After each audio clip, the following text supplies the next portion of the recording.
રાજ્યના આવકવેરા વિભાગ દ્વારા મહેસાણાના નામાંકિત રાધે ગ્રુપ પર અને અમદાવાદમાં તીર્થક અને સોહમ પેપરને ત્યાં દરોડા પાડી કાર્યવાહી કરવામાં આવી રહી છે, ત્યારે હવે હિંમતનગરના બગીચા વિસ્તારમાં આવેલ પારસ કોર્પોરેશનમાં પણ આવકવેરા વિભાગ દ્વારા સર્ચ ઓપરેશન હાથ ધરવામાં આવ્યું છે, જેમાં પારસ કોર્પોરેશનમાં કોમ્પ્યુટર તેમજ અનેક દસ્તાવેજોની તપાસ કરવામાં આવી રહી છે, ત્યારે આ તપાસના અંતે મોટા પ્રમાણમાં બેનામી વ્યવહારો મળી આવે તેવી શક્યતાઓ જણાઈ રહી છે.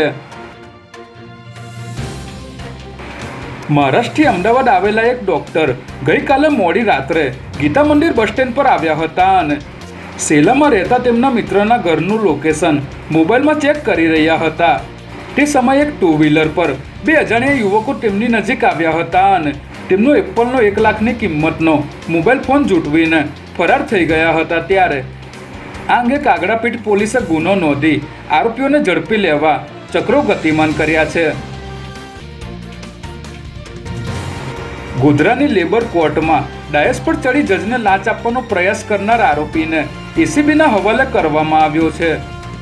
ગોધરાની મજૂર અદાલતમાં જજ એચ.એ. મકા રોજમદાર અંગેના કેસની સુનાવણી કરતા હતા. તે દરમિયાન ડાયસ પર બેઠેલા જજને પોતાની તરફે ચુકાદો આપવા માટે અરજદારે ₹35,000નું કવર આપવાનો પ્રયાસ કર્યો હતો. કવરમાં શું છે તેવું જજે પૂછતા અરજદારે કહ્યું હતું કે કવરમાં રોજમદાર તરીકે છૂટા કરાયા તેની વિગતો અને ₹35,000 છે. જેથી આ સાંભળીને જજે અરજદાર બાપુભાઈ સોલંકીને એસીબીના હવાલે કર્યો હતો.